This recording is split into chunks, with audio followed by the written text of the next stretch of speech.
The first exotic we got, we went into this tropical fish shop and this chap dumped this box on the counter and he said, I don't want this anymore, I don't want this, you've got to have it.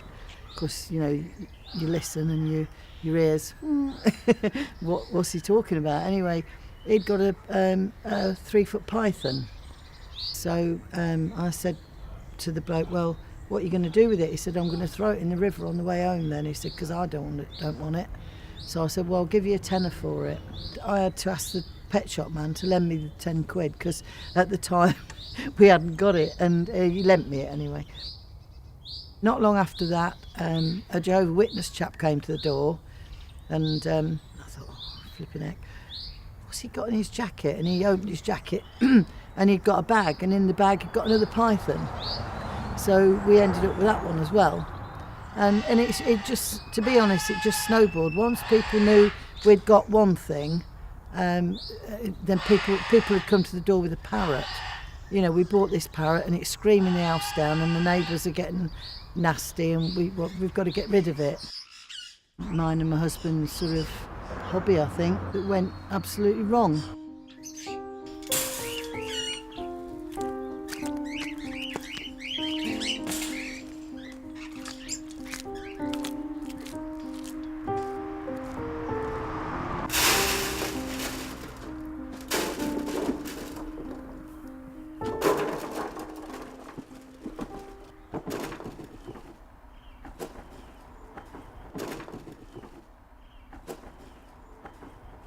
"30 years later, the hobby that went wrong is now a registered charity and is home to over 300 animals.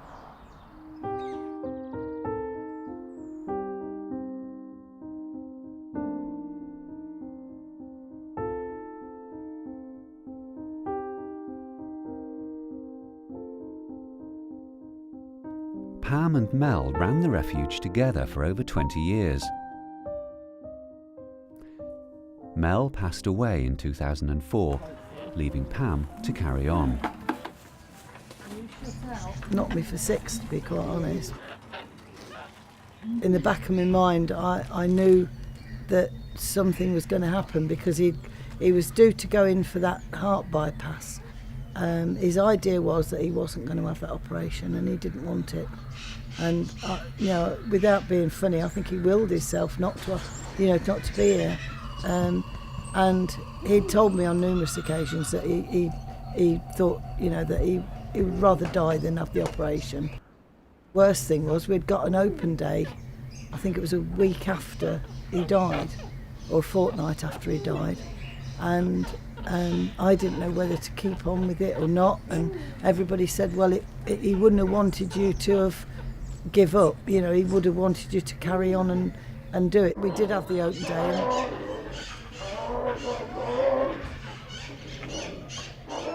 Oi!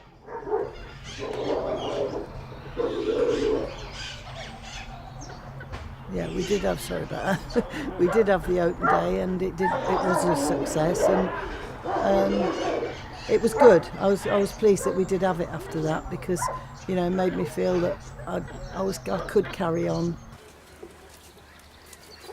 The refuge is home to a wide variety of abandoned pets, rescued wildlife, and animals that are not suitable for zoos. The national increase in exotic pet ownership has created problems for Pam and the refuge. Owners find that they can no longer cope with the specialist food, care and attention that many of these unusual and dangerous animals require.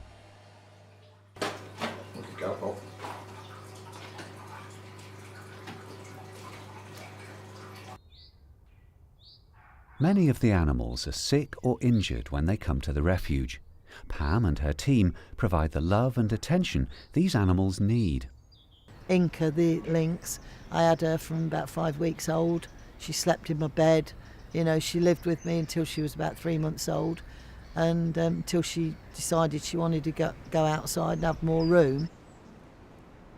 She loves me now. I go down there and she always purrs and makes a big fuss of me. There's things like that you can never replace the love you get from them.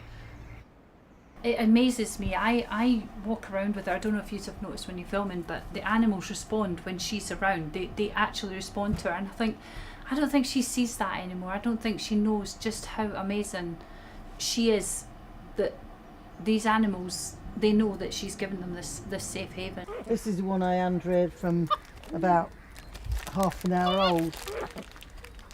Went out on New Year's Eve morning and lifted the food bowls up, taking the house, and this little thing was underneath the food bowl.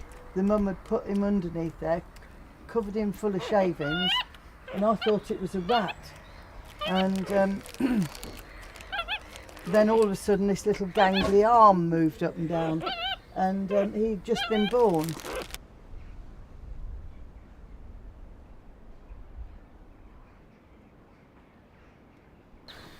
A lot of the primates here were rescued from appalling conditions.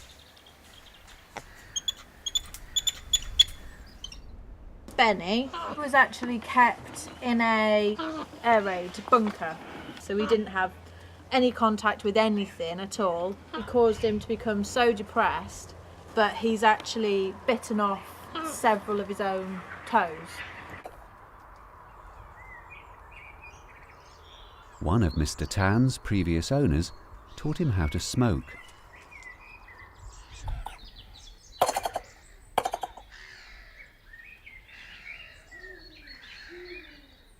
A lot of the animals come to us for genuine reasons. You know, I mean, it's not all doom and gloom. A lot of the people bring them here because they've lost their job and they haven't got any money, or they're sick and they can't look after them, or they just don't want them anymore.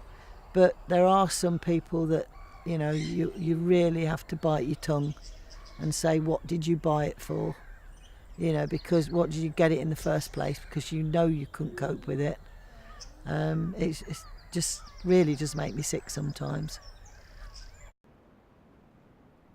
At an age when most people are thinking about retiring, Pam continues to work 365 days a year. It's beginning to take its toll. I used to love going walking. I'd walk miles with the dogs, but I can't now. I mean, at the moment I'm going blind, so it's a little bit difficult. I can't see out of this eye hardly at all, so I have to, I'm finding signing cheques and things like that very difficult, which is very convenient. The other things, I mean, the angina and the diabetes and that don't really affect me that much. You know, I cope with them. While I've got breath in my body, I will do, I suppose. You like banana chips, don't you? The diverse mix of reptiles, mammals and birds all require special diets, medicines and veterinary attention, and this doesn't come cheap. It is getting more of a struggle. When I first started coming here about 4 years ago, I think the average running cost was about 45 to 50,000 a year. It's nearly 70,000 now. That's a lot more money. The year before we had the long winter from about November, and I think we were down to about £50 in the bank when the open day came up, and that's really hard work because you need much more than that just in a week just to feed the animals, so it was getting really desperate. Sasha!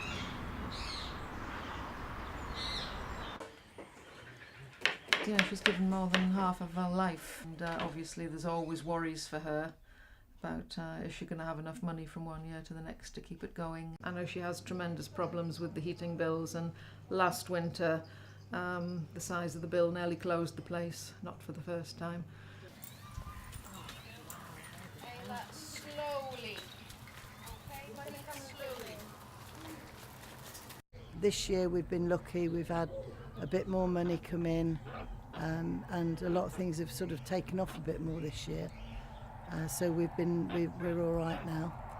Many of the animals at the refuge can't be rehomed as they require such special care. Zoos would be reluctant to take them on as they can't be used for breeding programs or for display. Other sanctuaries might take a few of them, but majority of them have got problems. Because they've got problems, no one else would want them. Doris is 64 this year. One foot is curled up because of a tendon problem which she was born with. They did try and do something with it when she was younger, but they couldn't, so she's always limped. But it doesn't seem to do her any harm. She can still move fast when she wants to. You know, I mean, they're schizophrenic, some of them. They're not... 1 minute they're lovely and the next minute they bite your hand off. Ordinary people wouldn't have the... Well, I say ordinary people. Most people wouldn't have the patience, and they would be more frightened of them than anything, I think. Majority of them would be put to sleep. Look on, babe. I've got no life other than this, really. It is my life, so I don't know what I'd do if anything happened that we had to close. Just make sure that doesn't happen, really.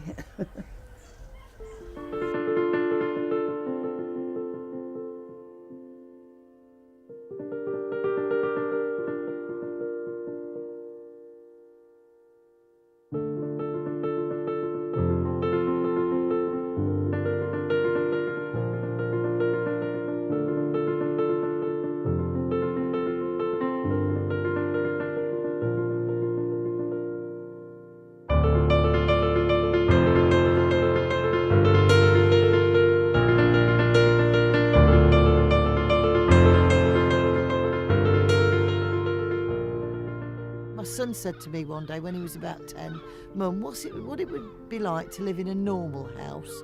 You know, and I thought to myself then, well, I don't know because I can't remember. It's always been open house to people and it's always been open house to animals.